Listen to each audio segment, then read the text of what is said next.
بسم اللہ الرحمن الرحیم۔ السلام علیکم ناظرین، میں ہوں حنیف رحمان اور آپ پروگرام دیکھ رہے ہیں خیبر ایٹ 7۔ ناظرین، آج ہم مختلف موضوعات پر گفتگو کریں گے اور ہمارے تجزیہ کار جو ہیں وہ اپنی رائے دیں گے۔ پہلا جو ہمارا موضوع ہوگا ناظرین وہ ہے پختونخوا صوبے میں گورنر اور وزیر اعلیٰ کے حوالے سے جو مختلف قیاس آرائیاں ہو رہی ہیں، اس حوالے سے ہم گفتگو کریں گے۔ کہا یہ جاتا ہے کہ ایک تو یہ بڑا واضح لوگوں کا ایک تاثر موجود ہے کہ دراصل گورنر ہی وزیر اعلیٰ صاحب کو چلا رہے ہیں، لیکن اب جو ایک الزام لگایا گیا ہے وہ پاکستان تحریک انصاف کی جانب سے، ان کا کہنا یہ ہے کہ گورنر صاحب جو ہیں جو جے یو آئی سے جن کا تعلق ہے وہ اپنے اختیارات کا ناجائز استعمال کر رہے ہیں اور صوبے میں وہ احکامات جاری کر رہے ہیں جو کہ آئینی طور پر نہ وہ کر سکتے ہیں نہ ان کو کرنا چاہیے۔ ان تمام تر موضوعات پر گفتگو کریں گے کہ آخر اس کے اثرات کیا ہوں گے الیکشن پر، اور موجودہ سیٹ اپ کو اگر وہ اس طرح سے واقعتاً چلا رہے ہیں تو باقی جو بیوروکریسیوں کی کیا ذمہ داری بنتی ہے، اس پر گفتگو کریں گے۔ ناظرین، جو دوسرا ٹاپک ہے وہ ہے آپ کے علم میں ہے کہ آئی جی پختونخوا کو تبدیل کر دیا گیا ہے، نئے آئی جی پختونخوا جو ہے ان کی تعیناتی ہو گئی ہے۔ سوال یہ ہے کہ فوراً اس سانحے کے بعد اس تبدیلی کا جو جواز تھا وہ موجود تھا یا نہیں، تبدیلی کے بعد کیا ممکنہ مثبت اثرات ہم دیکھ سکتے ہیں اگر نئے آئی جی صاحب کے آنے سے واقعتاً کوئی تبدیلی ہو سکتی ہے تو وہ کیا تبدیلیاں ہوں گی، اس پر بھی گفتگو کریں گے۔ اور ناظرین، سب سے اہم موضوع ٹی ٹی پی تحریک طالبان پاکستان کے خلاف پختونخوا صوبے میں کارروائیاں جو ہے وہ تیز تر ہو چکی ہیں۔ مختلف علاقوں میں ہم نے دیکھا کہ پولیس کی جانب سے جو کارروائیاں کی گئی ہیں ان میں کافی تعداد میں ملیٹنٹ کو نشانہ بنایا گیا ہے۔ 3-4 دن پہلے بھی ہم نے دیکھا کہ 13 ٹی ٹی پی کے اہلکاروں کو باقاعدہ نشانہ بنایا گیا اور اس کے بعد تواتر سے یہ سلسلہ جاری ہے۔ سوال ہم یہ پوچھیں گے اپنے پینلسٹ سے کہ اس طرح کی کارروائیوں کے نتیجے میں کیا ممکنہ رد عمل آ سکتا ہے، اگر رد عمل ہوگا تو کیا ریاستی اداروں نے اور حکومت نے کیا تیاری کی ہوگی، اور کیا اس بنیاد پر جو ایک پریشر ڈیولپ ہوگا اس کے بعد مذاکرات کے لیے کوئی راہ ہموار ہو سکتی ہے یا نہیں۔ ان تمام تر موضوعات پر آج ہم گفتگو کریں گے۔ آغاز کرنا چاہوں گا تعارف کا۔ ہمارے ساتھ اسٹوڈیو میں موجود ہیں ہمارے سینئر ہمکار، ہمارے بڑے پیارے دوست، سینئر تجزیہ کار صحافی ہیں محترم علمزیب خان۔ علمزیب صاحب، بہت شکریہ آپ کا، تھینک یو سو مچ، آپ تشریف لائیں۔ اور ناظرین، پشاور اسٹوڈیو میں ہمارے ساتھ موجود ہوں گے، آپ وقتاً فوقتاً ان کی گفتگو سنتے ہیں، ان کے تجزیے سنتے ہیں، ہمارے سینئر محترم محمود جان بابر صاحب، اور ان کے ساتھ تشریف فرما ہیں ہمارے سینئر تجزیہ کار حضرت خان محمد صاحب۔ آپ دونوں حضرات کا بھی بہت بہت شکریہ۔ علمزیب صاحب، آپ کی اجازت سے آغاز کرنا چاہوں گا محمود جان بابر صاحب سے۔ محمود جان بابر صاحب، یہ فرمائیے گا، پی ٹی آئی کی طرف سے گورنر پختونخوا پر الزامات لگایا گیا ہے بڑے واضح لفظوں میں کہ وہ اپنے اختیارات کا ناجائز استعمال کر رہے ہیں، ٹرانسفر پوسٹنگ کے حوالے سے ان پر الزامات لگائے جا رہے ہیں، وزیر اعلیٰ صاحب کو دراصل وہی چلا رہے ہیں، وہی احکامات جو وزیر اعلیٰ صاحب جن احکامات پر عمل کر رہے ہیں دراصل وہ گورنر پختونخوا کی جانب سے دیے جاتے ہیں۔ پی ٹی آئی کے ان الزامات میں آپ کس حد تک صداقت دیکھتے ہیں محمود جان بابر صاحب؟ بہت شکریہ حنیف صاحب۔ سب سے پہلی بات تو یہ ہے کہ وزیر اعلیٰ جو نگران ہیں ان کے حوالے سے ایسی بات کہنا اس لیے بھی زیادہ میرے خیال میں پی ٹی آئی کے لیے مناسب نہیں، کیونکہ یہ انہی کے متفقہ امیدوار تھے جو انہوں نے جمعیت علماء اسلام کے ساتھ مل کے یہ لے کے آئے ہیں، اور یہ وہ متفقہ امیدوار ہیں جس کے بعد یہ امید پیدا ہو چلی تھی کہ اب شاید اپوزیشن اور اس وقت کی جو حکومت تھی تحریک انصاف کی، شاید یہ مزید بھی مل کے چلیں گے۔ تو میرا خیال ہے کہ ان کے حوالے سے ایسی بات کہنا یہ مناسب نہیں ہوگا، کیونکہ اگر وہ اس وقت کوئی الزام لگاتے ہیں تو لوگوں کو ان کے وہ کہے یاد ہیں جب یہ وزیر اعلیٰ کو نامزد کر رہے تھے اعظم خان صاحب کو، تو اکرم خان درانی جو ہیں وہ جمعیت علماء اسلام کے وہاں پہ نمائندے تھے، اور محمود خان صاحب اور پرویز خٹک صاحب اور مشتاق غنی صاحب مل کے بیٹھ کے جس طریقے سے کہے لگا رہے تھے، اس وقت انہوں نے یہ تاثر دینے کی کوشش کی تھی کہ ایک زبردست بندہ لے کے آئے ہیں جس پہ تحریک انصاف کو بھی مکمل یقین ہے اور اتفاق ہے اس کا، اور جمعیت علماء اسلام کا بھی ہے۔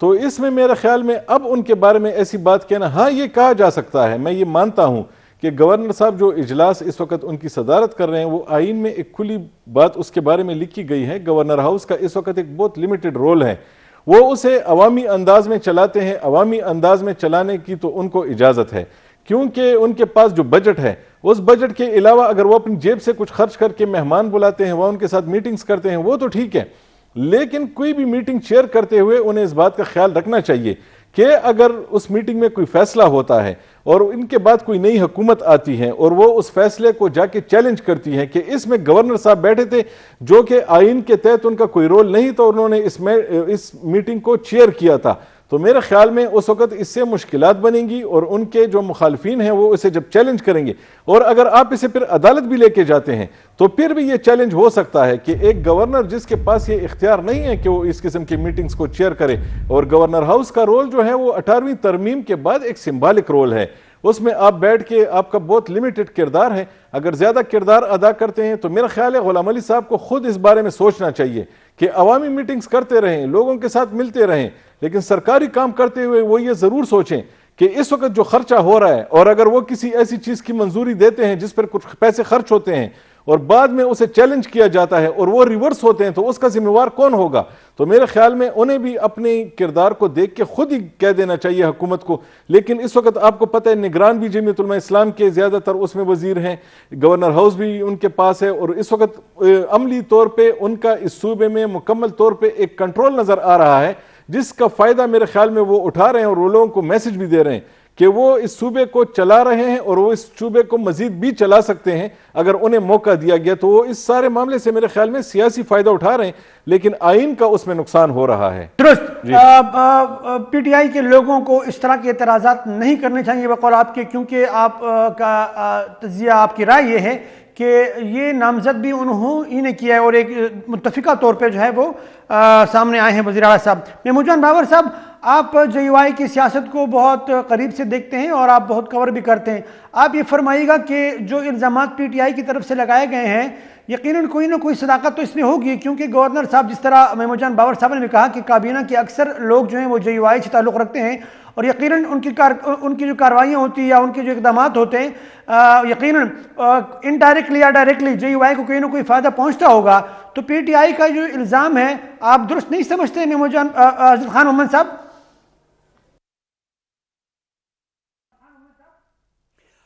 بالکل، پی ٹی آئی کے جو تحفظات یا خدشات ہیں وہ میرے خیال میں درست ہیں۔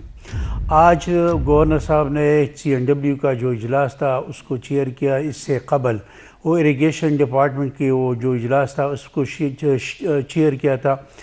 فضل الہی جو نگران وزیر ہے اپاشی کے، ان کا فائدہ اٹھاتے ہوئے ان کے قریب ہے اور دوست ہے، لیکن میرے خیال میں گورنر کو اس طرح نہیں کرنا چاہیے، گورنر کو اپنی آئینی حدود میں رہ کر کام کرنا چاہیے۔ جو پی ٹی آئی کے تحفظات ہیں وہ کافی حد تک درست ہیں۔ وزیر اعلیٰ صاحب ریٹائرڈ بیوروکریٹ ہے، چیف سیکرٹری رہ چکے ہیں، نگران وزیر داخلہ بھی رہ چکے ہیں، ان کا بھی وسیع تجربہ ہے، لیکن ان کو بھی ان باتوں کا خیال رکھنا چاہیے جو گورنر صاحب کر رہے ہیں۔ میرے خیال میں پی ٹی آئی کے تحفظات سے مجھے بھی اتفاق ہے۔ دوسری بات یہ ہے کہ گورنر صاحب کو یہ فائدہ ہے کہ مرکز میں پی ڈی ایم اور اس کی اتحادی جماعتوں کی حکومت ہے، وہ اس کا بھرپور فائدہ اٹھانا چاہتے ہیں اور بھرپور فائدہ اٹھا رہے ہیں۔ اگر نگران حکومت ہوتی، وفاق میں نگران حکومت ہوتی تو گورنر اس طرح کرنے کے مجاز نہ ہوتے، چونکہ وفاق سے خیبر پختونخوا کے بہت سے مفادات وابستہ ہیں۔ اگر دیکھا جائے وفاق سے اگر پیسے نہیں ملتے ہیں تو پھر آپ صوبہ کس طرح چلا سکیں گے، یا آپ کو صوبہ چلانے کے لیے آپ کے پاس پیسے نہ ہو۔ درست ہے، ان کو جو سوالات اٹھاتے ہیں یقیناً وہ اس لیے اٹھاتے ہیں کہ جے یو آئی کا اثر و رسوخ زیادہ ہے اس وقت کابینہ میں بھی، اور وہ جو ان کے اقدامات ہیں اس سے لگ بھی رہا ہے کہ شاید انڈائریکٹلی یا ڈائریکٹلی فائدہ جو ہے وہ گورنر صاحب کی جماعت کو پہنچ رہا ہے۔ علم زیب صاحب، آپ کیا سمجھتے ہیں جو الزامات لگائے جاتے ہیں یقیناً کوئی نہ کوئی بات تو ہوئی ہوگی، الزام تو ویسے ہی کوئی نہیں لگاتا، کوئی نہ کوئی یقیناً ریزن ہے، اور جس طرح عزت خان محمد صاحب نے کہا کہ تمام تر جو فیصلے ہوتے ہیں گورنر صاحب کرتے ہیں، باقی معاملات میں بھی گورنر صاحب انوالو ہیں، تو پی ٹی آئی کا آپ کیا سمجھتے ہیں یہ جو گلہ ہے شکوہ یہ درست ہے بجائے؟ جی حنیف، پہلے اس میں تھوڑا بیک گراؤنڈ میں بھی جانا پڑے گا۔ محمود جان اور حضرت محمد تو ظاہر گراؤنڈ پہ ہے، ان کو گراؤنڈ ریئلٹیز کا زیادہ پتہ ہے، لیکن ایک پریسیڈنٹ پاکستان میں چل رہے ہیں، ایک تو یہ اس وقت پی ٹی آئی مجھے لگ رہا ہے لوزنگ سائڈ پہ ہے یا لوزنگ اینڈ پہ ہے۔ اس کی وجہ یہ کہ ان کے پاس آلریڈی حکومت تھی، اور حکومت وہ بھی 2/3 اکثریت، اور وہ بھی 2 دفعہ آ چکے تھے، تو یہ تھوڑا انپریسیڈنٹڈ لگ بھی رہا ہے کہ پاکستان میں بڑی مشکل سے دوسری دفعہ حکومت آتی ہے۔ اب اگر تیسری دفعہ ہے وہ تو بہت زیادہ کم مارجن رہ جاتا ہے۔ تو پی ٹی آئی کو ایک تو وہ اس چیز کا ڈر ہے کہ ظاہر ہے کچھ نہ کچھ وہ لاس کریں گے، آلریڈی 2/3 میجارٹی تو ان کے پاس تھی، اور کتنا آگے جائیں گے۔ جے یو آئی کا یہ ہے کہ جے یو آئی سب سے زیادہ وہ وننگ پوزیشن پہ ہے اور وننگ سٹینڈ پہ ہے. اس کی وجہ یہ ہے کہ جے یو آئی جلد از جلد چاہتے کہ الیکشن ہو, اس کے باوجود کہ وہ مرکز میں حکومت میں بھی ہے اور مسلم لیگ نون کو نقصان ہو رہا ہے. نہیں, جے یو آئی اگر چاہتے کہ الیکشن ہو تو وہ تو گورنر صاحب تو الیکشن کا تاریخ نہیں دے رہے ہیں, وہ تو پی ٹی آئی کی خواہش ہے کہ جلد الیکشن ہو. اس کی بھی وجہ ہے یہ ویسے سامنے یہ ایسے دکھا رہے ہیں جے یو آئی والے کہ چونکہ پی ڈی ایم کا پریشر بھی آ رہا ہے, مسلم لیگ نون کا اس وقت جو آئی ایم ایف کے ساتھ ہو رہا ہے, جو اکنامک جو ملک میں حالات ہے اس پہ شاید بعد میں ہم آ جائیں گے کہ کیا کیا صورتحال ہے اکنامک پاکستان میں. اس وجہ سے اگر اس وقت الیکشن ہوتے ہیں تو نون لیگ کو نقصان ہوگا, پنجاب میں بھی ہوگا اور خیبر پختونخوا میں بھی ہوگا. وہ یہ کوشش کرتے ہیں کہ جو نئی ہمیں اس کے آئی ایم ایف کے ساتھ ہمارے معاہدے جو یہ والا فیز ہو رہا ہے اس میں کم سے کم 2-3-4 مہینے ہو جائے کہ ہم سٹیبل ہو جائے. دوسری بات میں بیک گراؤنڈ کی طرف اس لیے جا رہا ہوں کہ آئین میں جو لکھا ہے اس سے آپ ہٹ نہیں سکتے. ہم بار بار کہہ رہے ہیں کہ کوئی کہہ رہے ہیں آئین جو ہے نا یہ ردی کا ٹکڑا ہے, کوئی کہہ رہا ہے کہ یہ ملک بچانے فلاح, یہ ساری گیمنگ سے اور ہم اس میں عجیب آئین سے آپ نہیں ہٹ سکتے. 9ویں دن ہے اس پہ الیکشن کرنا ہے, یعنی وہ صورتحال نہیں ہے. بے نظیر بھٹو کی شہادت جب اس وقت بھی وہ کہہ رہے تھے کہ ڈیلے کریں گے لیکن وہ الیکشن ہو گئے پاکستان میں, تو آپ نے الیکشن کرنا ہے. اب آتے ہیں پی ٹی آئی کی طرف. پی ٹی آئی کو ضروری اس لیے ہے کہ ایک تو آئی جی خیبر پختونخوا کی تبدیلی آ گئی, اس کو اس میں بھی خوف آنے لگا کہ یہ کیا ہو سکتا ہے, کیونکہ آپ کو یاد ہوگا اس وقت نگران وزیر اعلیٰ نے بھی اس کو کیا تھا کہ یہ نہیں ہونا چاہیے. درست ٹھیک ہے. اس کے باوجود بھی اس کی ٹرانسفر پوسٹنگ, اور ٹرانسفر پوسٹنگ جب بھی کوئی آتے ہیں پنجاب میں کوئی سب کرتے ہیں, وہ سب کرتے ہیں. یہ بھی ایک پریسیڈنٹ ہے پاکستان میں, یہ روایت ہے, یہ ہم کرتے ہیں. جہاں تک گورنر خیبر پختونخوا کا تعلق ہے تو وہ ویل ویشر تو ہوں گے, وی فیلنگ تو ہوں گے. آپ نے کہا کہ کابینہ میں ان کے بندے بھی نہ ان کے ویل ویشر ہوں گے, ظاہر ہے ان کی زیادہ سپورٹ کر رہے ہیں. اس وقت پاکستان میں جس کے پاس کرسی وہ اپنے اختیارات استعمال کرتا ہے, کوارٹلی ہو کوارٹلی ہو یا نہ ہو, اختیار استعمال کرنا ہے, وہ اختیار استعمال کرتے ہیں. کچھ حد تک ہے تو پی ٹی آئی کی کچھ حد تک یہ وہ ہے, لیکن کبھی کبھار P T I out of the box بھی اتنا زیادہ وہ کنڈمنیشن اور اتنا زیادہ پروٹیسٹ شروع کرتے ہیں کہ کوئی واقعہ نہ بھی ہو تو شروع کرتے ہیں. محسن نقوی کے حوالے سے بھی اسی طرح تھا پنجاب میں, حالانکہ پنجاب میں پہلے تھا کہ محسن نقوی اور عمران خان کے تعلقات بھی تھے ایک زمانے میں, چیف الیکشن کمشنر کے حوالے سے بھی چیزیں آ رہی تھی. تو آیا وہ اپنا پروٹیسٹ کس حد تک تمام سیاسی پارٹیاں سیاست کھیل رہی ہیں اور اپنے سیاسی مفاد کے لگے میں کچھ حد تک ہے ان کے. محمود جان بابر صاحب, اگر اس طرح کے الزامات تبادر سے لگائے جا رہے ہوں تو یہ تو پھر جو الیکشن کا پروسیس ہوگا پتہ نہیں کب ہوگا, لیکن جب بھی ہوگا تو کیا ہم یہ اخذ کر لیں کہ ابھی سے کہ الیکشن جو ہے متنازع ہوں گے؟ اگر ابھی سے یہ الزامات لگائے جا رہے ہیں تو ظاہر بات ہے کل کو پھر یہی کہا جائے کہ بھائی تمام تر اختیارات ان کے پاس تھے, اپنے ٹرانسفر پوسٹنگ بھی انہوں نے کی, اپنے افسران بھی انہوں نے لگائے تھے اور بیوروکریسی بھی ان کی تھی اور وہ با اختیار تھے, لہٰذا الیکشن جو ہوا ہے وہ ان کی سرپرستی میں ہوا ہے. تو الیکشن کو متنازع بنانے کے لیے آپ سمجھتے ہیں کہ یہ جو بیانات دیے جا رہے ہیں یہ وہ بنیاد رکھی جا رہی ہے, یا آپ سمجھتے ہیں کہ الیکشن پر کوئی اثر نہیں پڑے گا اس کا؟ محمود جان بابر صاحب دیکھیں, ایک بات تو آپ مانیں گے, اس ملک میں الیکشن جو بھی جیتے, لیکن اگر وہ عمران خان صاحب نے نہ جیتے تو پھر یہ الزامات آپ ابھی سے لکھ کے لے لیں کہ پھر لگیں گے. اور اس کی تیاری انہوں نے ابھی سے کر لی ہے کہ ہم تو اس وقت یہ کہہ رہے تھے کہ فلاں فلاں بیٹھا ہوا ہے تو اس نے اپنا اختیار کا ناجائز استعمال کر کے یہ کام کیا ہے. اور آپ اپنے پاس ابھی سے یہ بھی لکھ لیں کہ اگر عمران خان صاحب کو حکومت نہ ملی تو آپ یہ یاد رکھیں کہ وہ اس وقت یہی کہیں گے کہ ہم نے یہ کہا ہے. تو اس کا آغاز اس وقت سے کیا گیا ہے, ایسا نہیں ہے کہ وہ ایبرپٹلی اس وقت اٹھیں گے. اگر وہ جیت گئے تو وہ خاموش رہیں گے, اگر وہ ہار گئے تو پھر وہ اس کے علاوہ بھی 1000 اپنے لیے انہوں نے پہلے سے باتیں سوچی ہوں گی, اور انہوں نے الیکشن پہلے سے ہی متنازع بنانے کے لیے سارا عمل بھی مکمل کیا ہوا ہوتا ہے. آپ دیکھیں کہ وہ کوئی بھی ایسی چیز اپنی نہیں چھوڑیں گے جس سے ان کے کاس کو, ان کے نعرے کو, ان کے بیانیے کو فائدہ ہو. وہ ہر طریقہ استعمال کریں گے اور اس کے لیے وہ اس چھوٹی سے چھوٹی چیز سے لے کے بڑی سے بڑی بات بھی استعمال کریں گے.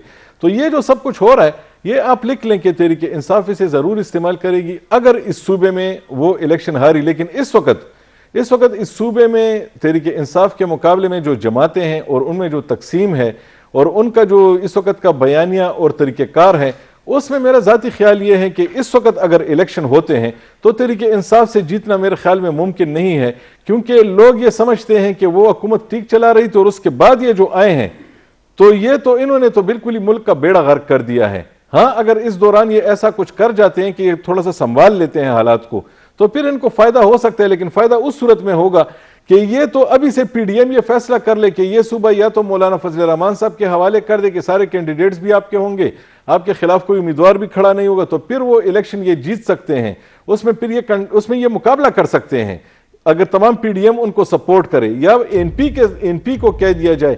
ورنہ میرے خیال میں اور کوئی ایسی جماعت پی ڈی ایم میں نہیں ہے جس کو یہ اب کہہ بھی دیں کہ آپ الیکشن لڑیں اور ہم جیت جائیں گے. ایسا ممکن نہیں ہے میرے خیال میں. بابر صاحب، آپ نے کہا کہ مولانا صاحب کے امیدوار ہی کو تمام پی ڈی ایم اگر سپورٹ کرے پھر امکان جو ہے وہ زیادہ ہو جاتا ہے. مولانا قاسم صاحب بھی تو جی مردان میں آپ نے دیکھا تو وہ سیٹ ہار گئے. تو کیا ہم یہ سمجھیں کہ بہت مشکل ہے پی ٹی آئی کو اس وقت پختونخوا میں ٹف ٹائم دینا؟ اس وقت حالات کچھ اور تھے. اس وقت حکومت بھی یہاں پہ سیٹنگ موجود تھی. اس کے علاوہ تو میرا نہیں خیال کہ تمام کے تمام لوگوں نے ان کو اس طرح سپورٹ دی ہوگی. لیکن الیکشن میں جب ان کو اپنے جان کے لالے پڑیں گے اور اگر یہ متفق ہو گئے تو یہ جیت جائیں گے، ورنہ اسی طرح ہاریں گے جس طرح یہ ضمنی الیکشن ہارے ہیں. تو میرا نہیں خیال کہ اس تقسیم کے ساتھ یہ آگے اس کو کوئی نقصان دے سکتے ہیں. عزت خان مومن صاحب، یہ ان الزامات کی موجودگی میں آپ آنے والے الیکشن کو اب کب ہوں گے کسی کو نہیں پتا، لیکن جب بھی ہوئے وہ الیکشن تو وہ متنازع ہوں گے، کیونکہ ابھی سے تحریک انصاف کے لوگ جو ہے الزامات لگا رہے ہیں خیبر پختونخوا کے گورنر پر، اور گورنر بقول آپ کے وہ کر رہے ہیں معاملات جو ہے وہ اپنے ہاتھ میں انہوں نے لیے ہوئے. تو پھر تو ہم یہ کہہ سکتے ہیں کہ اگر پی ٹی آئی جو ہے وہ اکثریت میں نہیں آتی تو پھر تو الزامات جو ہے اور پھر الیکشن جو ہے وہ متنازع ہوگا. عزت خان مومن صاحب. حنیف بھائی، اصل بات یہ ہے کل گورنر صاحب جو میڈیا سے گفتگو کر رہے تھے تو اس دوران انہوں نے کہا کہ عمران خان نے 8 حلقوں میں سے 7 حلقے جیتے. اس کے باوجود وہ کہہ رہے تھے کہ دھاندلی ہوئی ہے. وہ دھاندلی کا وہ اگر جیت بھی جائیں تو کہیں گے دھاندلی ہوئی ہے، وہ اس کو تو آپ اگنور کریں. دوسری بات یہ ہے کہ جو الزامات لگا رہے ہیں کہ گورنر انٹرفیرنس کر رہے ہیں. محمود خان جب وزیر اعلیٰ تھے اور صحافیوں کی جو تنظیم پشاور پریس کلب کی حل برداری ہو رہی تھی تو اس وقت وہ کہہ رہے تھے کہ گورنر صاحب کٹ پتلی ہے.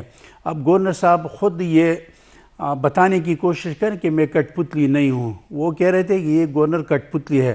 بیرسٹر محمد یوسف صاحب بار بار کہہ رہے تھے کہ گورنر کٹ پتلی ہے. میں ایک اور بات آپ کو بتانا چاہتا ہوں کہ گورنر سے زیادہ جو طاقتور ہے وہ اکرم خان درانی جو اپوزیشن لیڈر، ان کے پاس زیادہ اختیارات ہیں. وہ اسکرین پہ نہیں ہیں لیکن پوسٹنگ ٹرانسفر میں ان کا بڑا کردار ہوگا اور بڑا کردار رہے گا. جو بڑی تبدیلی ہوئی ہے، جو بڑے اقدامات ہو رہے ہیں، یہ جو جس طریقے سے وہ صوبہ چلا رہے ہیں گورنر صاحب یا ان کے جو رفقا ہیں، تو پھر تو ہم یہ کہہ سکتے ہیں کہ الیکشن جو ہے وہ اگر پی ٹی آئی نہیں جیتتی تو پھر یہ متنازع الیکشن ہوگا. تنازع تو یہ پاکستان کی روایت رہی ہے. جو پارٹی جیت جائے وہ کہے کہ شفاف الیکشن ہوئے. اگر جو جماعت شکست کھا جاتی ہے تو کہتے ہیں یہ شفاف الیکشن نہیں ہوئے. یہ تو پاکستان کی روایت ہے. لیکن اس طرح ہے کہ ایسا ہی ہوگا یقیناً جو ہمیں نظر آ رہا ہے، کیونکہ پولیٹیکل جو ایک سیٹ اپ ہے بدقسمتی سے یہ معاملات بڑے واضح ہیں. عالمزیب صاحب، آپ سمجھتے ہیں کہ ان الزامات کی موجودگی میں آنے والے الیکشن کے حوالے سے سوالات اٹھیں گے؟ دیکھیے حنیف، ایک تو ہم ٹھیک ہے، اس میں کوئی شک نہیں ہے جو کچھ پچھلے 2-3 مہینے سے ہو رہا ہے عمران خان کے حوالے سے، پی ٹی آئی کے حوالے سے ہم کہہ رہے ہیں کہ وہ کہیں گے کہ متنازع ہو، کیونکہ 100 دفعہ وہ بیان دے رہے ہیں تو پھر کہتے ہیں کہ میں نے نہیں کہا تھا ایسا ہوگا. لیکن یہ صرف ہم عمران خان کے حوالے سے نہیں کہہ سکتے، باقی سیاسی جماعتوں میں کبھی یہی مسئلہ ہے. وہ بھی کہہ رہے جو بھی ہار جاتا ہے وہ کہتا ہے کہ یار اس میں دھاندلی ہوئی ہے. اور باقی دوست بھی کہہ رہے ہیں، ظاہر ہے 1970 کے الیکشن کے علاوہ پاکستان میں کوئی ایسا الیکشن نہیں ہے جس کو آپ کہتے ہیں کہ یہ فیئر اینڈ فری الیکشن تھا. حنیف، یہ چیزیں ہم اتنے 2-3 مہینوں میں یہ حل نہیں ہو سکتی. اسی طرح ہوگا مسئلہ ہمارا جمہوری جو ادارے ہیں ان کی کمزوریاں ہیں، ہمارے سیاستدانوں کی کمزوریاں ہیں. ابھی ایون آپ دیکھ رہے تھے جو سسٹم تھا الیکٹرانک، اس مشین پہ ہم نے الیکشن کرنا ہے، اس میں بھی 20 سوالات اٹھ رہے تھے. بجائے یہ کہ ان کو صحیح طریقے سے مثال کے طور پہ اگر آپ پورا سارا کچھ اسی طرح کرتے جس طرح عمران خان جتنی جلدی میں کر رہا تھا، تو اپنے سب کچھ اسٹیبلشمنٹ کے حوالے کرنا تھا. وہ ایک بٹن دبا لیتا تھا، جس کو لانا چاہتے لے آتے تھے. یہ مسئلہ تھا. تو نہ ادھر ہم جا سکتے ہیں نہ ادھر ہم ہاں یہ ہے کہ جمہوریت ایک ایسا وہ ہے فیلڈ ہے کہ تسلسل ہونا چاہیے. جتنا ٹائم گزرے گا اس میں ریفائنمنٹ آ جائے گا. ہندوستان کا ظاہر ہے ہمارا ہمسائی ہے مثال سامنے 1980 کے لگ بھگ پوری دنیا میں لوگ کہہ رہے تھے کہ دنیا کی سب سے بدترین اور ناکام ڈیموکریسی ہے، ناکام جمہوریت ہے. اس وقت وہ دنیا کی چوتھی بڑی معیشت اور سب سے بڑی جمہوریت ہے. انہوں نے ثابت کر دیا 1980-85 کے بعد جو انہوں نے کچھ فیصلے کیے اور سارا کچھ کیا. ایک خاص کر اکانومی کے حوالے سے IMF سے انہوں نے آخری جو ہے نا وہ لے لیا، اور اس کے بعد وہ امکانات یہاں موجود ہیں آپ کے خیال میں؟ اس کے لیے اس کے لیے لوگ چاہیے. یہ تو خیر اکانومی کا پروگرام نہیں ہے، میں آپ کو صرف شارٹ بتا دیتا ہوں. فار ایگزامپل ادھر ان کے پاس ایک فائنانس منسٹر وہ لے آئے، ایک نگران حکومت تھا، اور نرسمہا راؤ کے زمانے میں تھا، منموہن سنگھ کو لے آئے جو بعد میں ہندوستان کے وزیر اعظم بھی ہو گئے. ٹھیک ہے، ان کو لے آئے، انہوں نے کچھ اسٹرکٹ ڈیسیجن لے لیے، اور جو ایلیٹ کلاس تھا ان پہ ٹیکسز لگا دیے، سبسڈی ہٹا دی، سارا کچھ کر کے آج ہندوستان اس جگہ پہ پہنچا کہ ان کے پاس $600 ارب کا ان کے پاس ریزرو ہے. آپ کے پاس 2-3 بھی نہیں ہے، وہ پرائے ہے. $600 ارب کا، $400 ارب وہ ایکسپورٹ کرتے ہیں. یہ بہت بڑی وہ ہے، اندازہ آپ لگائیں. آج وہ دنیا کی چوتھی بڑی معیشت بن چکی ہے. وہ کچھ اسٹرکٹ ڈیسیجن، وہ اگر 1.5 ارب کی آبادی کنٹرول کر سکتے ہیں تو ہم 22 کروڑ کی آبادی نہیں کنٹرول. ہمارے ایلیٹ کلاس کو کچھ ایسے اقدامات لینے پڑیں گے کہ آپ کی جمہوری ادارے اپنی جگہ پہ ہو، آپ کی الیکشن بھی صحیح ہو اور آپ کی اکانومی بھی صحیح. درست. ناظرین دوسرے موضوع کی طرف بڑھیں گے، اور انتہائی اہم موضوع IG پختونخوا کی تبدیلی، اس کے اثرات کیا ہوں گے، ملیٹنسی کے حوالے سے کیا معاملات ہوں گے. لیکن اس سے پہلے ہم جائیں گے بریک کی طرف، اور بریک کے بعد آئیں گے اور محمود جان بابر صاحب، امن صاحب اور علمزیب صاحب کے سامنے سوال رکھیں گے. چھوٹی سی بریک کے بعد دوبارہ حاضر ہوتے ہیں. ناظرین ویلکم بیک. محمود جان بابر صاحب، یہ فرمائیے گا کہ IG پختونخوا کی تبدیلی آپ کیا سمجھتے ہیں، بر وقت ہے، درست فیصلہ ہے، موجودہ جو ٹائمنگ ہے اس حوالے سے بتائیے گا، اور یہ فرمائیے گا کہ کیا اس سے کوئی تبدیلی آئے گی، کوئی اثرات جو ہے وہ مثبت اثرات مرتب ہوں گے؟ محمود جان بابر صاحب.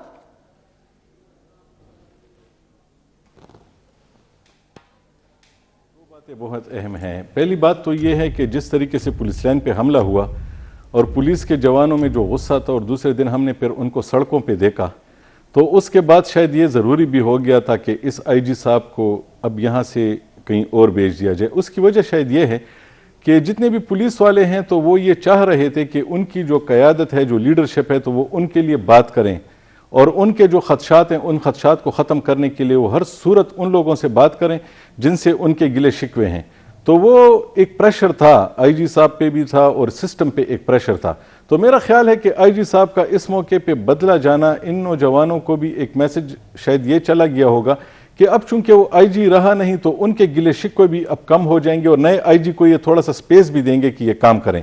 لیکن میں یہ سمجھتا ہوں کہ پولیس میں جس طریقے سے اس وقت ایک کلچر ڈیولپ ہوا ہے، وہ یہ ہے کہ پولیس کا پورا نظام وہ ایک فورس کی بجائے کلب بن گیا ہے. کلب IG صاحب سے لے کے نیچے کوئی بھی آپ کا ASP تک آپ آ جائیں، رینکرز تو اپنی جگہ پہ ہیں، لیکن اگر آپ پولیس کے پورے اس نظام کو دیکھیں گے تو اس میں پہلے یہ ہوتا تھا کہ اس میں اچھے کام پہ ایک آپ کو اجر ملتا تھا اور برے پہ آپ کو سزا ملتی تھی. لیکن اس وقت جو ایک کلچر یہ بن چکا ہے کہ اندر ہی اندر لوگوں نے اپنی گروپبندیاں بنائی ہوئی ہوتی ہیں. IG صاحب کسی ضلع میں کسی کے ساتھ چین آف کمانڈ کو توڑ کے کسی کے ساتھ ڈائریکٹ ہو جاتے ہوں گے، اور وہ نیچے کا بندہ IG صاحب کے ساتھ ڈائریکٹ ہوگا، تو بیچ کا جو بندہ ہے تو جب اس کو آپ چھوڑ دیں گے اور سارا کام جو ہے وہ اوپر اور نیچے والا مل کے کریں گے تو اس سے بڑا نقصان ہوگا. تیسری بات اہم جو ہے وہ یہ ہے کہ IG صاحب کا ایک رول بنتا تھا کہ وہ اس پوری فورس پہ، پورے صوبے پہ ایک نظر رکھیں، انسپیکٹ کریں. انسپیکٹر کا کام یہ ہوتا ہے کہ وہ انسپیکٹ کریں کہ میرے کہاں پہ کمزوریاں ہیں، اور وہ ان کی نشاندہیاں کریں. وہ RPOs سے بات کریں، RPOs سے، اس کے علاوہ DPOs سے رابطے رکھیں، اور پولیس فورس کو زیادہ سے زیادہ پروٹیکٹ کرنے کے لیے اپنا جو ان کا کام ہے پولیس ایکٹ میں جو لکھا گیا ہے اس کے مطابق وہ کام کریں. لیکن آپ دیکھیں کہ اس وقت کوئی بھی افسر پولیس ایکٹ کے تحت پورے کا پورا کام نہیں کر رہا. وہ راتوں کو جا کے اپنے لوگوں کے غارت چیک نہیں کر رہا کہ پولیس کے جو لوگ ہم نے جہاں پہ کھڑے کیے ہیں وہ اپنی ڈیوٹی کر رہے ہیں کہ نہیں کر رہے. اس سے پہلے چند سال پہلے، 2-3 دہائیاں پہلے، یہ پورا ایک کلچر تھا. رات کو افسر نکل کے اپنے ماتحت عملے کو دیکھتا تھا کہ وہ کام کر رہا ہے کہ نہیں کر رہا.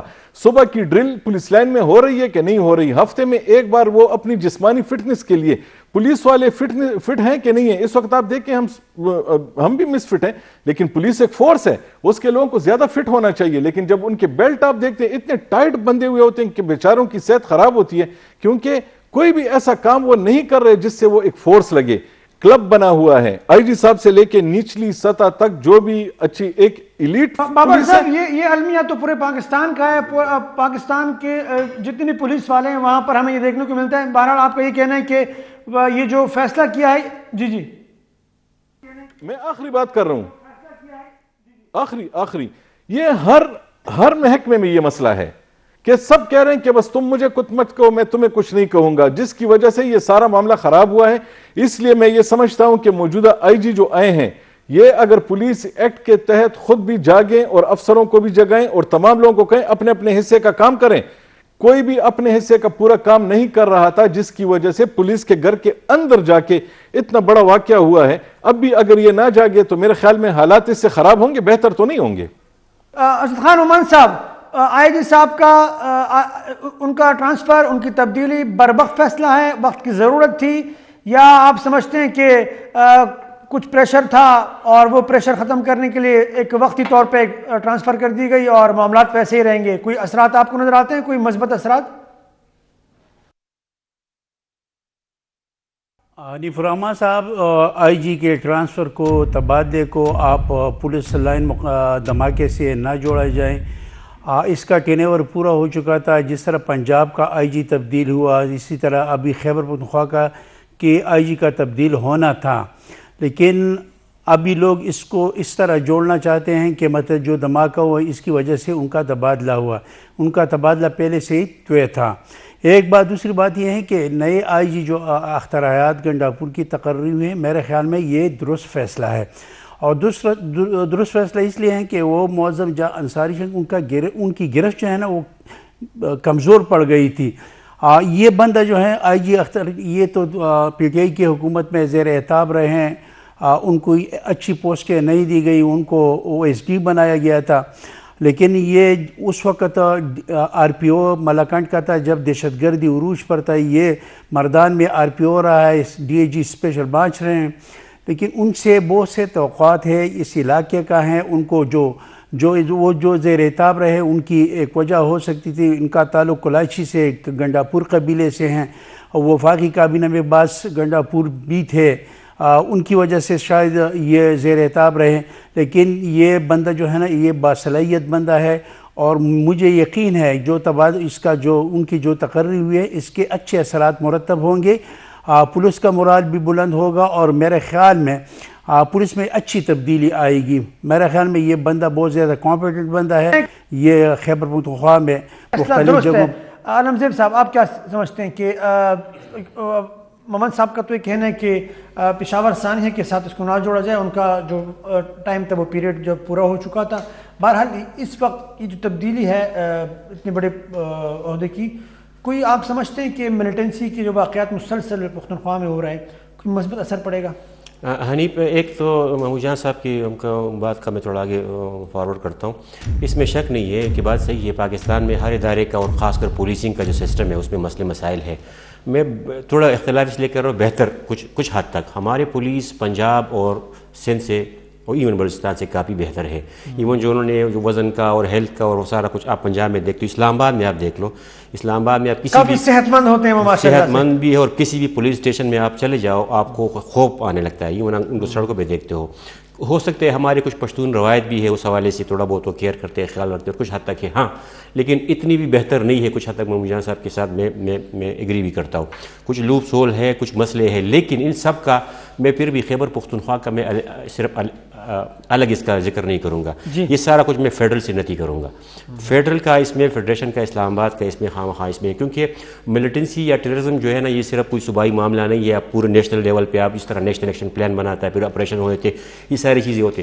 اس حوالے سے اگر آپ دیکھ لو تو خیبر پختونخوا کی پولیس کو بہت سارے چیلنجز ہیں, بہت سارے مسائل ہیں. ان کی پولیس موبائل میں فیول کے پیسے نہیں ہوتے, اور آپ ان کو ایک ایسی جنگ میں جو ہے نا وہ لگے ہوئے ہیں جس کے پاس جو ہے نا آپ کو جدید ہتھیار کی ضرورت ہے. ایون آپ کو ہیلی کاپٹر کی ضرورت ہے, پولیس کے ساتھ پاس نہیں ہوتی. تو اس حوالے سے کبھی بیشی ہے. ہاں, یہ والی اپوائنٹمنٹ میرا نہیں خیال ہے, کچھ حد تک ہوگا. ظاہر ہے جو حضرت خان محمد نے بھی کہا کہ مرال لوگوں کا ڈاؤن ہوتا ہو سکتا ہے, ظاہر ایک تبدیلی آ جاتی ہے. لیکن اتنا بڑا واقعہ پشاور میں ہوا, یہ صرف خیبر پختونخوا کی پولیس یا آئی جی ان کی تبدیلی کا معاملہ نہیں ہے. اسلام آباد میں جو لوگ بیٹھے ہیں, ہمارے اداروں میں جو لوگ بیٹھے ہیں, ان سب نے مل بانٹ کے ان کو نفری کی ضرورت ہے، ان کو جدید ہتھیار کی ضرورت ہے، ٹیکنالوجی کی ضرورت ہے، ان کو موٹیویشن کی ضرورت ہے، ان کو تربیت کی ضرورت ہے، یہاں تک کہ ان کو آپ کے بہت سارے پولیس جو ہے یا پولیس ہے یا ایف سی ہے، وہ لوگ جو ہے نا وی آئی پی پروٹوکول میں ڈیوٹیاں دے رہی ہے، وہ سارا کچھ کر کے پھر ہو سکتا ہے کہ یہ چیز تھوڑا بہت ہمیں کے پی میں جو مسئلے مسائل آ رہے ہیں جو ملٹنسی کے حوالے اس میں کچھ بہتری آ جائے فیوچر میں. جناب بابر صاحب یہ فرمائے گا کیا آپ سمجھتے ہیں کہ اتنے بڑے سانحے کے بعد اور پشاور میں ڈی ایس پی کو جس طریقے سے نشانہ بنایا گیا تھا، آپ سمجھتے ہیں کہ موجودہ پولیس کا جو محکمہ ہے ان کی ترجیحات میں یہ بات شامل ہوگی کہ جدید ٹیکنالوجی، جدید اسلحہ دیا جائے، تربیت ایسی کی جائے جو کہ نئے چیلنجز ہیں ان کا مقابلہ کیا جائے؟ آپ کو کوئی اس حوالے سے کوئی اشارے ملتے ہیں کہ فوکس اس بات پر بھی ہوگا؟ دیکھیں، ایک چیز تو دوستوں نے یہ بات کی کہ یہ جو پولیس لائن کا حملہ ہے تو یہ ٹیکنالوجی ہونی چاہیے، گاڑیوں میں پیٹرول ہونا چاہیے، یہ سب ہونا. یہ میرے خیال میں پولیس لائن میں کسی پیٹرول کی ضرورت نہیں تھی گاڑی میں، اور نہ وہاں پہ ٹیکنالوجی کی ضرورت تھی. ٹیکنالوجی وہاں پہ آلریڈی لگی ہوئی تھی. وہاں پہ جو اس مس مینجمنٹ ہوئی ہے، مس مینجمنٹ یہ ہوئی ہے کہ وہاں پہ 8 سے لے کے صبح 8 سے لے کے شام 5 بجے تک ریڈ الرٹ رہتا تھا، تمام لوگوں کی چیکنگ ہوتی تھی، لیکن 5 بجے کے بعد وہ بازار بنا ہوتا تھا، بس ایک سپاہی گیٹ پہ کھڑا ہوتا تھا اور جس کی مرضی ہے وہ اندر بھی جائے اور وہاں پہ راتیں بھی گزارے اور بس جس کے ساتھ وہاں پہ رہنا چاہے وہ رہ بھی لے اور صبح پھر اپنا چلا جائے یا آ کے اپنا حملہ کر لے. تو میرا خیال ہے کہ اس میں یہ جو چیزیں یہ بتا رہے ہیں اس میں یہ فرق ہے. دوسری بات یہ ہے کہ پولیس چونکہ ٹیررزم سے لڑنے کا تجربہ میں خیبر پختونخوا میں یہ سمجھتا ہوں کہ سب سے زیادہ پولیس کے پاس ہے. پولیس کی قربانیاں آپ دیکھیں، انہوں نے ٹیکنالوجی کے بغیر، انہوں نے پیٹرول کے بغیر، انہوں نے اپنی جانوں پہ حملے روکے ہیں، اور وہ حملے انہوں نے جس طریقے سے روکے ہیں تو اگر وہ اس کو نہ روکتے تو میرے خیال میں اس وقت پورا پاکستان جو ہے اس کا حشر نشر ہو چکا ہوتا. اور ان کو بھی جو ان کے ساتھ لڑنے والے تھے ان کی طرف سے بار بار یہ پیغامات ملتے تھے کہ آپ ہمیں جانے دیں، ہماری آپ کے ساتھ لڑائی نہیں ہے. انہوں نے کہا کہ نہیں، ہم آپ کو آگے پاکستان میں نہیں جانے دیں گے. تو یہ جو یہاں پہ زیادہ حملے ہوئے ہیں، یہاں پولیس والے شہید ہوئے، میرے خیال میں پولیس کیپیبل بہت زیادہ ہے، اس کے پاس جذبہ بھی ہے، وہ انہی ہتھیاروں اور انہی چیزوں کے ساتھ لڑ سکتی ہے. لیکن میرے خیال میں پولیس کے پاس فیصلے کا اختیار نہیں ہے کہ کس علاقے میں کیا کارروائی کرنی ہے. آپ کو اہم نقطہ، بہت اہم نقطہ بابر صاحب نے جی بابر صاحب بڑا اہم نقطہ. یہ محمد صاحب آپ کی طرف آنا چاہوں گا. بالکل محمد صاحب، ایک تو یہ کہ بابر صاحب نے جس طرح فرمایا کہ یقیناً جذبہ بھی ہے اور ملیٹنسی کے حوالے سے تجربہ بھی پختونخوا پولیس کا سب سے زیادہ ہے، قربانیاں بھی دی گئی ہیں، اس میں کوئی شک نہیں کہ پوری دنیا کو معلوم ہے کہ پختونخوا کی پولیس جذبہ، قربانی سب کچھ ہمارے سامنے ہے. موجودہ چیلنجز جو ہے آپ نہیں سمجھتے ہیں کہ جس طرح ڈی ایس پی کو نشانہ بنایا گیا، جدید ہتھیار، جدید ٹیکنالوجی، تو ہماری پولیس کو بھی اب ان چیزوں کی ضرورت ہے؟ اور سوال میرا یہ ہے کہ آپ سمجھتے ہیں کہ نئے آئی جی کے آنے سے اس بات پر کیا کوئی فوکس ہوا ہوگا آپ کے خیال میں؟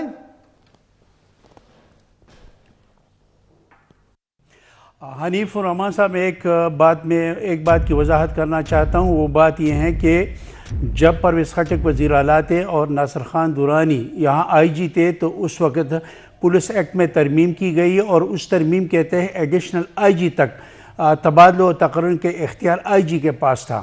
وہی ایکٹ موجود ہے، لیکن محمود خان کے دور حکومت میں پولیس کے تبادلہ و تقرر میں زیادہ مداخلت ہوتی رہی. دوسری بات یہ ہے کہ وزیر اعلیٰ اپنے ارکانی صوبائی اسمبلی کی بات کو اور وزراء کی بات مانتے تھے، ان کے ہر ایک بات پہ لبے کہتے تھے اور پولیس کو انتہائی کمزور کر دیا گیا تھا. میں آپ کو ایک مثال دے دوں. خزانہ میں ایک ایم پی اے نے پولیس اہلکار ایس ایچ او کے ساتھ لڑائی ہوئی، تو میں تلخ کلامی ہوئی، اسی سی ایچ او کو ہٹایا گیا. محمود خان کے دور حکومت میں آئی جی کو کمزور کر دیا، پولیس کو کمزور کر دیا. اور دوسری بات یہ ہے کہ ان پر فیصلے مسلط کیے گئے. جو آئی جی کے تبادلہ و تقرر کا جو اختیار تھا وہ عملاً وزیر اعلیٰ کے پاس تھا. آپ کو پتہ ہے کہ اس دور میں جو تبادلہ و تقرر ہوتی تھی اس میں انڈر بابر صاحب نے درست فرمایا پھر نا کہ پولیس کے پاس اختیار نہیں.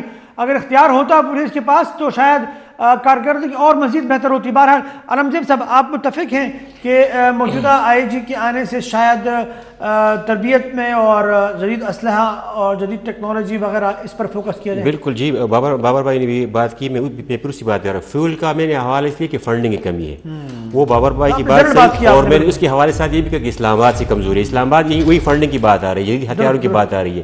میں اس کو اس لیے آگے بڑھا رہا ہوں مثال کے طور پہ. بابر بھائی کی بات صحیح ہے کہ ہمارے پاس وہ ٹریننگ وہ چیزیں سارے نہیں ہے، ہم نے پورا ایک کمپیکٹ پلان بنانا ہوگا. مثال کے طور پہ یہ بندہ آ گیا وردی والا بندہ، ہمارے پولیس میں پورے پاکستان میں یہ ایک مسئلہ ہے نا. عام آدمی اگر ادھر اندر چلا جاتا تو اس کو 10 بندے کدھر جا رہے ہو کہاں جا رہے ہو پورا باڈی سرچ کر لیتے. اب اس نے صرف وردی پہن لی تو اندر چلا گیا. یہ سارے کچھ فنڈنگ سے ہوتے ہیں، ہوم ورک سے ہوتا ہے، پورا پروگرام ہوتے ہیں. بھائی پہلی بات تو یہ کہ یہ وردی پولیس کی وردی کیوں بازار میں بکتی ہے مثال کے طور پہ، یہ بڑی خطرناک یہ کوئی اس پہ ہاں اچھا اس کے پھر اور مزید آگے باتیں نکل گئی. یا بھائی وردی تو خیر ڈرامہ بھی استعمال ہوتی ہے، ایکٹرز لوگ استعمال کر رہے ہیں، اس پہ بھی کام کرنا چاہیے. سیکنڈ بیلنس ہونا چاہیے. بھائی کوئی ایکٹر یا کوئی ڈرامہ والا جو وردی لیتے وہ کہاں سے لیتے ہیں، اس کے پاس کوئی اس کا طریقہ ہے، کوئی تعداد ہے، کوئی ریکارڈ ہونا چاہیے. وہ اگر اس پہ وہ ڈرامہ کر لے وہ واپس ادھر جمع کرنا چاہیے، بلا بلا بلا.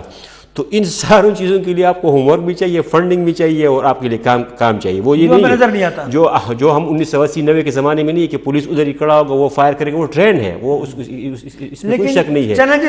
چیلنجز بڑھتے جا رہے ہیں، ان کے طریقے واردات بڑھتے جا رہے ہیں، تو آپ کو ہوم ورک کرنا. پروگرام کے آخری موضوع کی طرف آنا چاہوں گا. بابر صاحب انتہائی اہم موضوع یہ فرمائیے گا کہ جس طرح ٹی ٹی پی کے خلاف کارروائیاں ہمیں تیز ہوتی ہوئی نظر آ رہی ہیں. پچھلے دنوں بھی 13 افراد کو جو ہے ٹی ٹی پی سے دعویٰ یہ کیا گیا کہ ان کا تعلق ہے، ان کو جو ہے مارا گیا.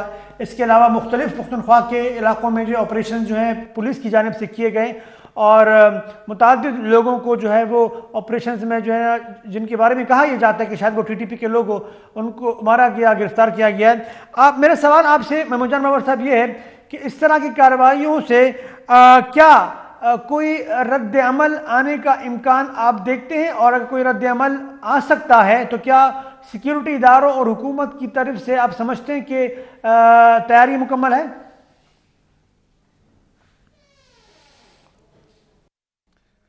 حنیف صاحب، نئی کارروائیوں سے پہلے میں ایک اور نقطے پہ تھوڑی سی بات کرنا چاہوں گا. وہ یہ کہ اس سے پہلے بھی ہم نے بہت ساری کارروائیاں کی، ہم نے ان کی کمر بھی توڑ دی تھی، یہ تتر بتر بھی ہو گئے تھے. سب یہ پاکستان میں بھی نہیں تھے، پاکستان سے ان کو جانا بھی پڑا تھا.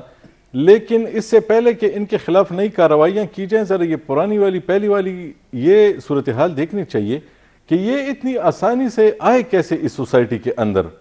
کون ایسا تھا جس نے ان کو آنے دیا، اور کون ایسا تھا جس کی غلطیوں کا انہوں نے فائدہ اٹھایا یا اس نرمی کا فائدہ اٹھایا.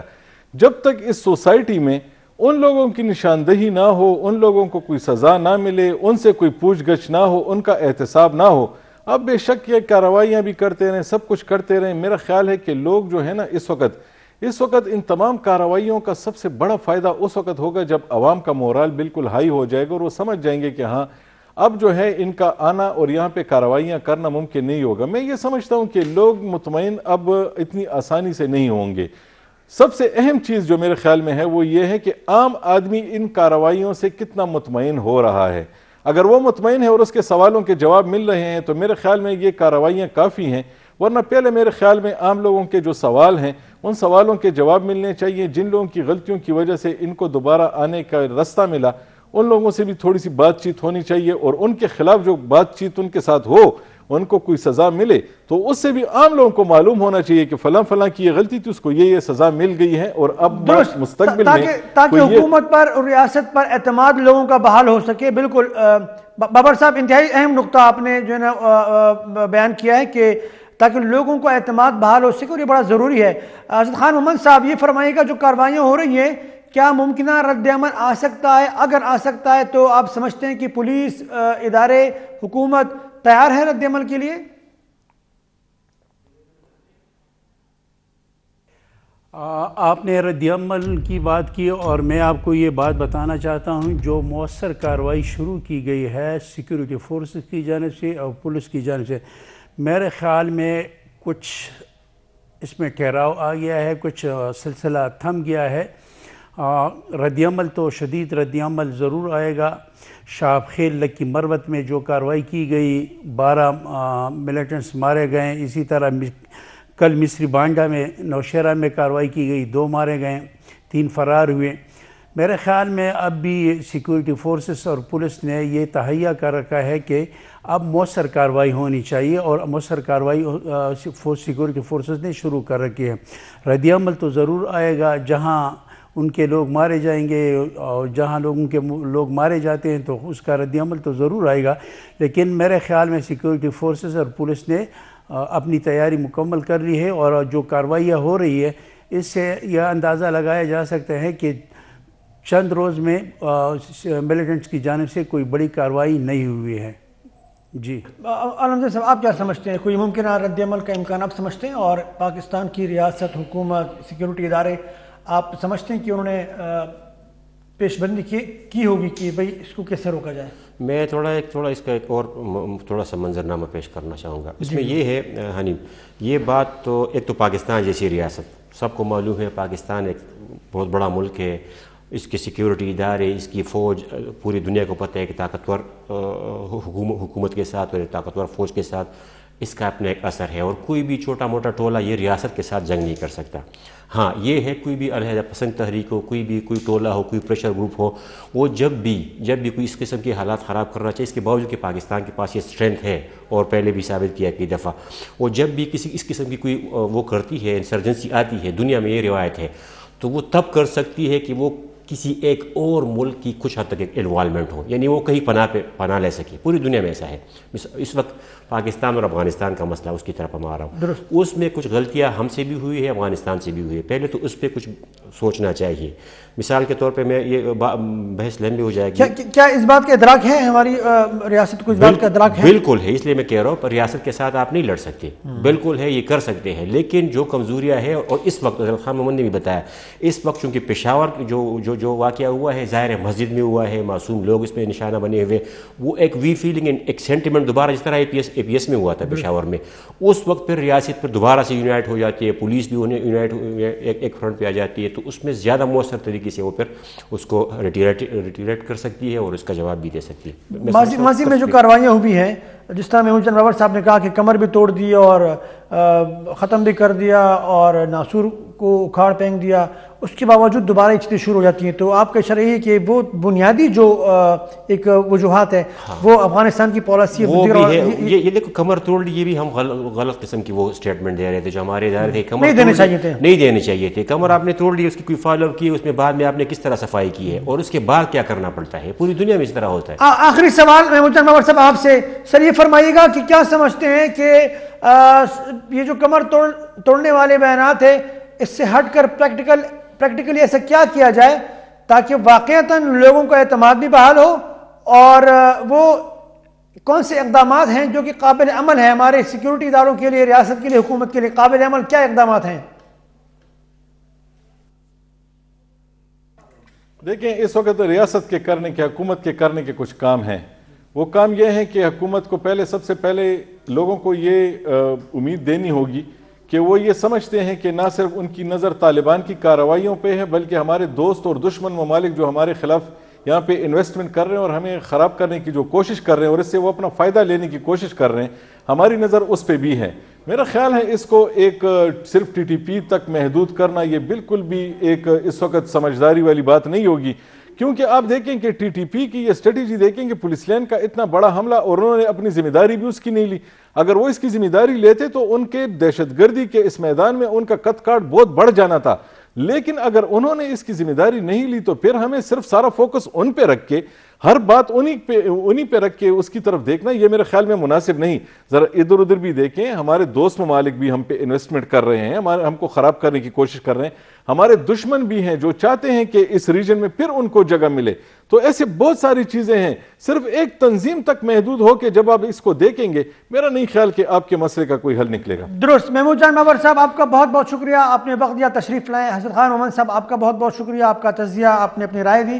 علمزیب صاحب آپ کا بہت شکریہ، سر آپ تشریف لائیں، دوبارہ بھی آپ کو زحمت دیتے رہیں گے انشاءاللہ۔ ناظرین آج کے پروگرام کے لیے بس اتنا ہی، اگلے پروگرام میں دوبارہ آپ کی خدمت میں حاضر ہوں گے، ہمیں دیجیے اجازت، اپنا بہت خیال رکھیے، اللہ حافظ۔